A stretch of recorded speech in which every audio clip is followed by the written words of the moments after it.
ভাইয়া, এই যে আমার বয়ফ্রেন্ড, ওকে আমি ভালোবাসি, ওকে আমি বিয়ে করতে চাই।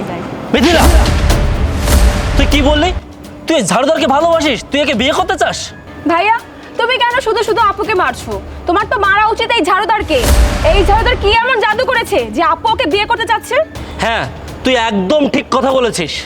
ভাইয়া, তুমি আমার কথাটা আগে শোনো। তুমি ওকে যেভাবে দেখছো এভাবে ওকে বিচার করো না। তুমি ওর সাথে একটু কথা বলো। এই চুপ, একদম চুপ। এই, তুই কি ভুলে গেছিস তুই কার বোন? তুই এই আলামিনের বোন। তুই এই আলামিনের বোন হয়ে সাধারণ একটা ঝাড়ুদারকে পছন্দ করেছিস? শিট, আমি ভেবেছিলাম তুই আমার বোন হয়ে একটা হাই সোসাইটির ছেলেকে তুই পছন্দ করবি, যার গাড়ি বাড়ি টাকা পয়সা সব কিছু আছে। তুই তা না করে তুই একটা ঝাড়ুদারকে পছন্দ করেছিস। এই, তোর কি রুচির আকাল পড়েছে? এই দেশে কি ছেলের অভাব পড়েছে? হ্যাঁ, তুই এটা কি করেছিস? ভাইয়া, আপু, আপনাদের কোথাও ভুল হচ্ছে। আমি কোনো জাদুটনা করিনি। আসলে আমি আপনার বোনকে অনেক ভালোবাসি, আপনার বোনও আমাকে অনেক ভালোবাসে। মিথিলা আমাকে বলেছিল যে আপনি আমার সাথে দেখা করতে আসবেন, কিন্তু এই সময় হঠাৎ করে চলে আসবেন এটা আমি বুঝতে পারিনি। এই চুপ, একদম চুপ। মাথা কিন্তু গরম আছে, কখন কি করে বলবো সেটা আমিও বুঝতে পারছি না। তুই আমার সহজ সরল বোনটাকে ফুসলিয়ে ফাসলিয়ে প্রেমের অভিনয় করে বিয়ে করে আমার সম্পত্তি হাতিয়ে নিতে চাস?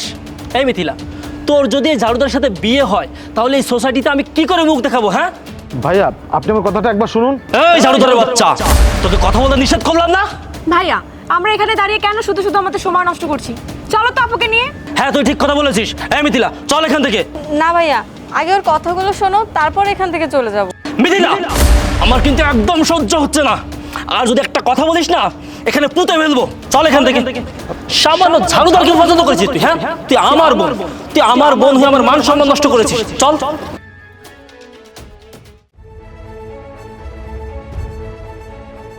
আরে কি ব্যাপার, তুই এখানে? আরে দামি স্যুট বুট পরে কোথায় যাচ্ছিস?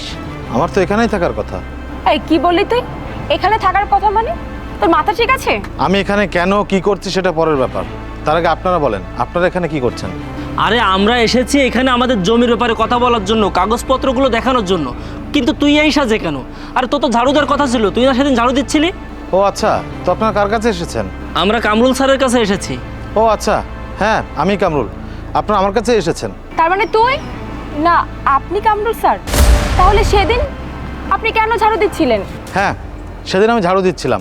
এই ঝাড়ু দেওয়ার পেছনে একটা কারণও ছিল, সেটা আমি আপনাদেরকে বলতে চেয়েছিলাম, কিন্তু আপনারা আমার কোনো কথা না শুনে আমাকে অপমান করেছিলেন। সেদিন আমি ওখানে কেন ঝাড়ু দিচ্ছিলাম জানেন? কারণ আমি আমার এমপ্লয়ীদেরকে এটা বোঝানোর চেষ্টা করছিলাম কোনো কাজ ছোট না, যে কারণে আমি নিজে ঝাড়ু দিয়ে দেখাচ্ছিলাম।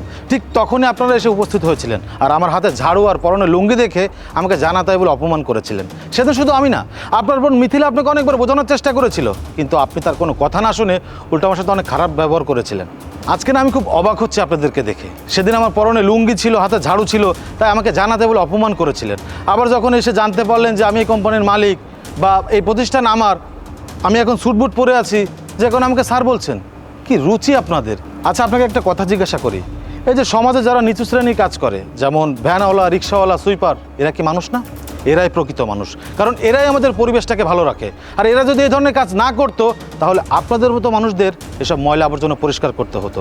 আর এরা আপনাদের জন্য এত কষ্ট করে, আর দিন শেষে এদেরকে শুনতে হয় ছোট লোক, গরিব, ফকিন্নি।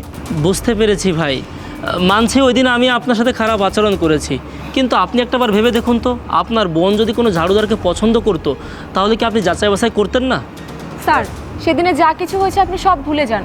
প্লিজ স্যার, আপনি আমাদের ক্ষমা করে দিন। হ্যাঁ ঠিক আছে, আপনার কথায় লজিক আছে।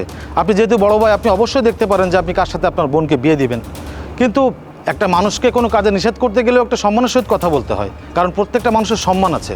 আমি আপনার স্ট্যাটাসের সাথে নাই যেতে পারি, কারণ সবার অবস্থা তো এক থাকে না। তার মানে এই না যে একটা মানুষকে দেখলেন আর তারা আপনি পোশাক দেখে বিচার করলেন, তাকে জানাতে বলে অপমান করলেন, এটা ঠিক না।